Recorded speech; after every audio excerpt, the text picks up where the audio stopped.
olen Inger ja mul on hea meel olla taas kord Eesti Laulul. Täna me oleme hoopiski teises kohas. Me oleme Viimsi staadionil, mis on tegelikult minu koduväljak. Siin ma annan 4 korda nädalas jalgpallirenne. Aga see, miks ma teid tegelikult siia kutsusin, on sellepärast, et paarkümmend meetrit eemal asub Põhjakonna trepp, kus ma isegi pole veel käinud. Nii et ma võtan teid kaasa ja lähme vaatame koos üle.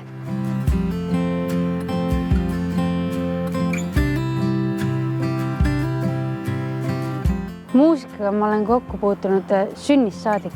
Kitarr tuli minu ellu tegelikult sel hetkel, kui ma hakkasin laule ise kirjutama. Ma ütlesin üks päev oma emale, et ma tahan osata kitarri mängida.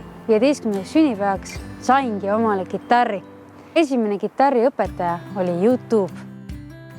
Ja sel aastal võtsin julguse kokku ja tulen Eesti Laulu lavale kitarriga.